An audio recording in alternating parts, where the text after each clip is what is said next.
നമസ്കാരം. എല്ലാവർക്കും പ്രവാസി മലയാളിയിലേക്ക് സ്വാഗതം. കടുത്ത വേനൽ ചൂടാണ് യുഎഇയിൽ അനുഭവപ്പെടുന്നത്. ഈ വർഷം ആദ്യമായി രാജ്യത്ത് താപനില 50 ഡിഗ്രി സെൽഷ്യസ് കടക്കുന്ന അതിസങ്കീർണമായ അവസ്ഥയിലേക്ക് വരെ കാര്യങ്ങൾ എത്തിയിരുന്നു. വ്യാഴാഴ്ചയാണ് താപനില 50 ഡിഗ്രി സെൽഷ്യസ് മറികടന്നത്. നാഷണൽ സെന്റർ ഓഫ് മെറ്റീരിയോളജിയുടെ വിവരപ്രകാരം രാജ്യത്ത് അൽദഫ്ര മേഖലയിലെ ഔട്ടൈഡിലാണ് 50.5 ഡിഗ്രി സെൽഷ്യസ് രേഖപ്പെടുത്തിയത്. ഉച്ചയ്ക്ക് 2:45 ഈ താപനില രേഖപ്പെടുത്തിയത്.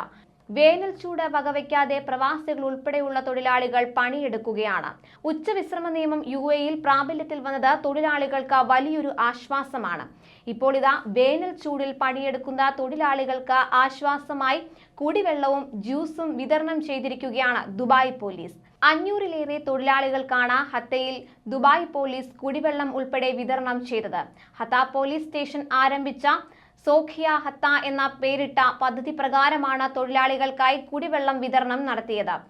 ഹത്ത ആശുപത്രി, തദാവി ആശുപത്രി എന്നിവയുടെ സഹകരണത്തോടെ സൗജന്യ ആരോഗ്യ പരിശോധനയും നടത്തിയിരുന്നു. കൂടാതെ തൊഴിലാളികൾക്കായി വിവിധ വിഷയങ്ങളിൽ ക്ലാസുകളും നൽകി. യുഎഇയിൽ താപനില ഇന്ന് 47 ഡിഗ്രി സെൽഷ്യസ് വരെ ഉയരുമെന്ന നാഷണൽ സെന്റർ ഓഫ് മെറ്റീരിയോളജി മുന്നറിയിപ്പ് നൽകിയിരുന്നു. അബുദാബിയിലും ദുബായിലും താപനില 47 ഡിഗ്രി സെൽഷ്യസും 46 ഡിഗ്രി സെൽഷ്യസും ആയിരിക്കും താപനില. രാജ്യത്തിന്റെ കിഴക്കൻ തീരങ്ങളിൽ രാവിലെയോടെ നേരിയ തോതിൽ മഴ ഉണ്ടാകുമെന്നും ചില സമയത്ത് അന്തരീക്ഷം ഭാഗികമായി മേഘാവൃതം ആയിരിക്കുമെന്നും മുന്നറിയിപ്പിൽ പറഞ്ഞിരുന്നു. മണിക്കൂറിൽ 40 കിലോമീറ്റർ വേഗതയിൽ കാറ്റ് വീശും. കാറ്റിനെ തുടർന്ന് ഉയരുന്ന പൊടി വൈകുന്നേരം 6 മണി വരെ ദൂരക്കാഴ്ച കുറയ്ക്കുമെന്നും അധികൃതർ മുന്നറിയിപ്പിൽ വ്യക്തമാക്കിയിരുന്നു. വേനൽ കടുത്തതോടെ രാജ്യത്ത് ഈ മാസം 15 മുതലാണ് ഉച്ചവിശ്രമ നിയമം പ്രാബല്യത്തിൽ വന്നത്. കഴിഞ്ഞ 18 വർഷമായി യുഎഇ വേനൽക്കാലത്ത് ഉച്ചവിശ്രമം നടപ്പാക്കാറുണ്ട്. ഈ മാസം 15 മുതൽ നിയമം പ്രാബല്യത്തിൽ വന്നിരിക്കുകയാണ്. 3 മാസത്തേക്കാണ് വെയിലത്ത് ജോലി ചെയ്യുന്നവർക്ക് ഉച്ചവിശ്രമം നിർബന്ധമാക്കിയിരിക്കുന്നത്.